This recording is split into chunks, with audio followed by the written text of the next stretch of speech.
जय हिंद बच्चों, कैसे हो? उम्मीद करते हैं आप लोग अच्छे होंगे। प्यारे बच्चों, आज का क्लास लेके फिर आप सबके बीच उपस्थित हो गए हैं। आज के क्लास में हम लोग अध्ययन करने वाले हैं लघु बीजाणु जनन तथा गुरु बीजाणु जनन में अंतर। तो आज के क्लास में हम लोग क्या पढ़ने वाले हैं? लघु बीजाणु तथा गुरु बीजाणु जनन में अंतर पढ़ने वाले हैं। तो सबसे पहले आप लोग मुस्कुराते हुए एक अच्छा सा हेडिंग कर लीजिए, लघु बीजाणु तथा गुरु बीजाणु जनन में अंतर। चलिए साथ साथ आप लोग नोट कर लीजिए, लघु बीजाणु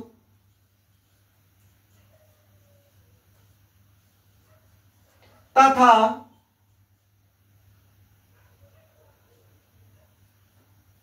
गुरु बीजाणु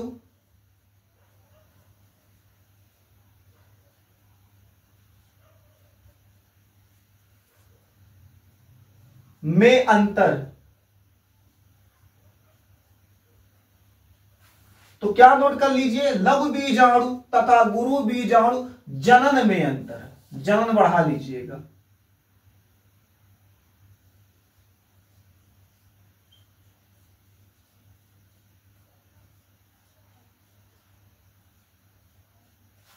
ठीक है, ये आपका हो जाएगा लघु बीजाणु तथा गुरु बीजाणु जनन में अंतर।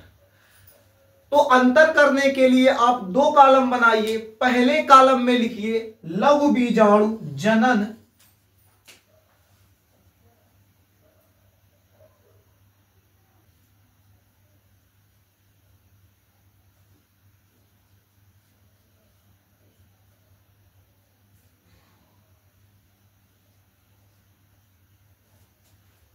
दूसरे कॉलम में गुरु बीजाणु जनन।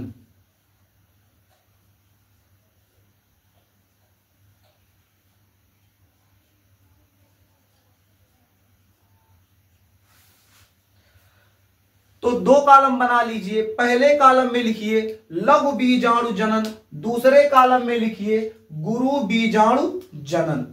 ठीक है, अब हम लोग क्या करते हैं, आगे का काम अब शुरू करते हैं। तो अब लघु बीजाणु जनन और गुरु बीजाणु जनन दोनों अलग अलग चीजें होती हैं। जो लघु बीजाणु जनन की क्रिया होती है पुष्प के नर भाग में संपन्न होता है और गुरु बीजाणु की क्रिया पुष्प के मादा भाग में संपन्न होती है। पुष्प में हीरो का काम कौन करता है? लघु बीजाणु जनन करता है। और मादा में जो होती है, जो मादा भाग होता है यानी हीरोइन का काम कौन करता है? गुरु बीजाणु करता है। यानी हम लोग कह सकते हैं जो पुष्प का नर भाग होता है उसमें लघु बीजाणु की क्रिया होगी और जो पुष्प का मादा भाग होगा उसमें गुरु बीजाणु की क्रिया होगी। ठीक है, अब जो लघु बीजाणु होता है इसमें क्या होता है? तो जो लघु बीजाणु होता है इसमें क्या होता है? पुंकेसर होता है और पुंकेसर के ऊपर क्या पाया जाता है? पराग कोश पाया जाता है। आइए लिखते हैं फिर आपको समझाते हैं। तो पहला आप लोग इसमें अंतर क्या निकालेंगे? यह क्रिया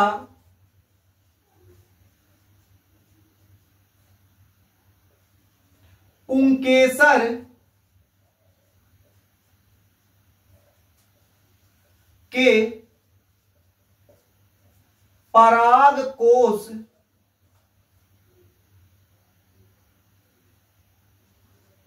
यह क्रिया पुंकेसर के पराग कोश में होता है।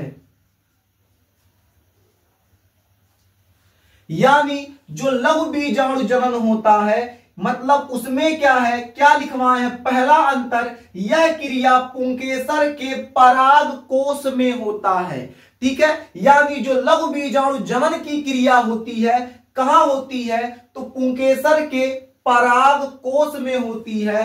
अगर बात करें गुरु बीजाणु की तो इसमें क्या लिखेंगे? यह क्रिया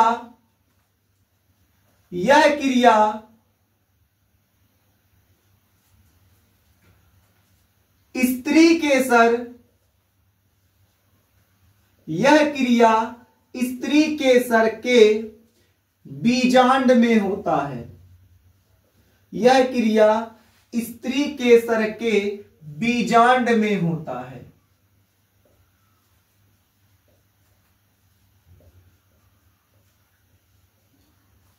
तो इतना बात तो आपको समझ में आ गया।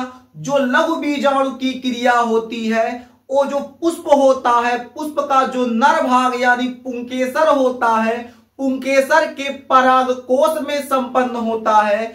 और जो गुरु बीजाणु की क्रिया होती है, ये पुष्प के जो मादा भाग यानी स्त्री केसर होता है, स्त्री केसर के बीजांड में संपन्न होता है।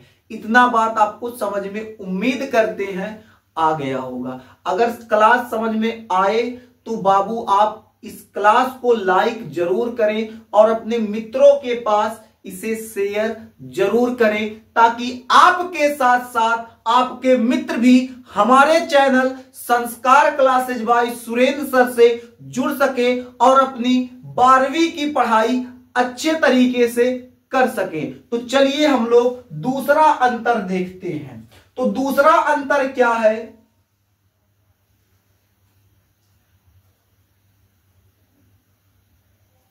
इसमें अनेक पराग कणों का निर्माण होता है। इसमें अनेक पराग कणों का निर्माण होता है।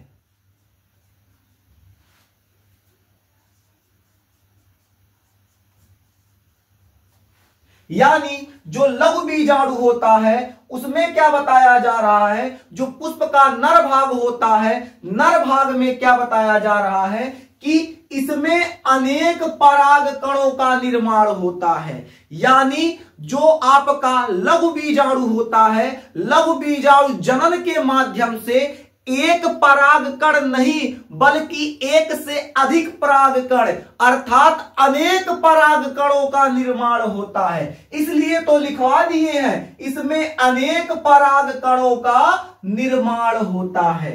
आइए हम लोग गुरु बीजाणु में भी देख लेते हैं। क्या लिखेंगे? इसमें केवल एक बीजाणु कोशिका, बीजाणु कोशिका या अंड कोशिका का निर्माण होता है। अंड कोशिका का निर्माण होता है।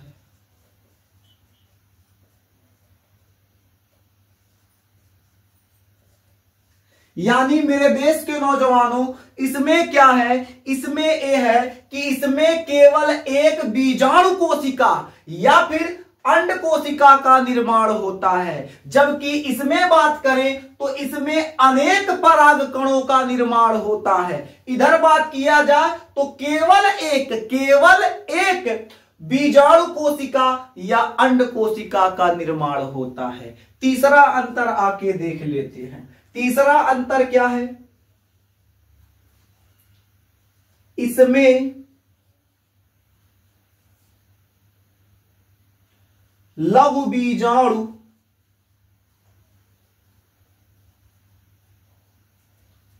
या पराग कण, इसमें लघु बीजाणु या पराग कण बनते हैं। तो इसमें क्या होता है? लघु बीजाणु या फिर क्या बनेगा? पराग कण बनेगा। जबकि इसमें अगर देखा जाए तो इसमें गुरु बीजाणु, इसमें गुरु बीजाणु, इसमें गुरु बीजाणु या मादा युग्मकोद्भिद, मादा युग्म कोद्भिद, इसमें गुरु बीजाणु या मादा युग्मकोद्भिद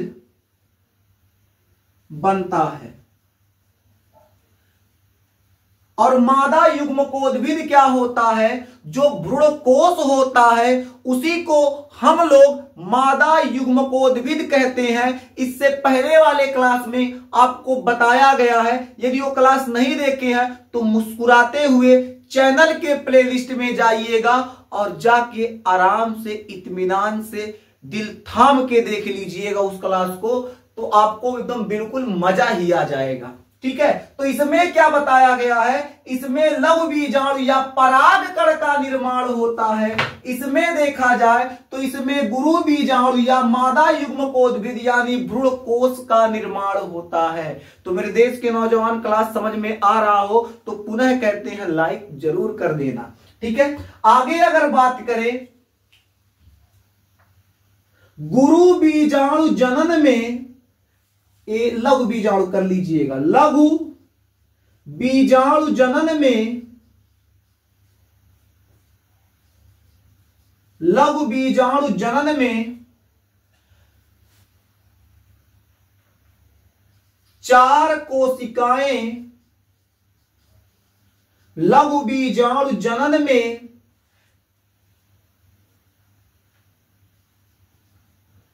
4 कोशिकाएं भाग लेते हैं। तो कितने कोशिकाएं भाग लेते हैं बालक, तो 4 कोशिका इसमें भाग लेते हैं। लघु बीजाणु मातृ कोशिका के अंदर 4 कोशिका का निर्माण होता है और वही 4 कोशिका आगे चलकर लघु बीजाणु का निर्माण करते हैं। वही लघु बीजाणु चारों एक एक लघु बीजाणु एक एक परागकण का निर्माण करता है। अच्छे तरीके से आप लोग पढ़ चुके हैं, इसलिए इसको क्या लिखवाया गया है, लघु बीजाणु जनन में 4 कोशिकाएं भाग लेते हैं। इसमें हम लोग देखें तो इसमें क्या होता है, इसमें गुरु बीजाणु जनन में 4 कोशिका का निर्माण होता है, परंतु 3 कोशिकाएं नष्ट हो जाती हैं। निभागी सिरे पर केवल 1 कोशिका बचता है, जिस कोशिका को हम लोग क्रियाशील कोशिका कहते हैं। क्रियाशील कोशिका, तो हम लोग इसको नोट कर ले। क्या नोट करेंगे, इसमें केवल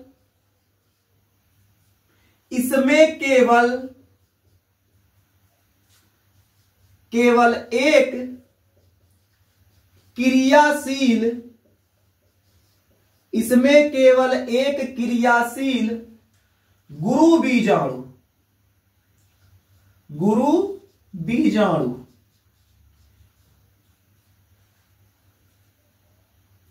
भाग लेता है।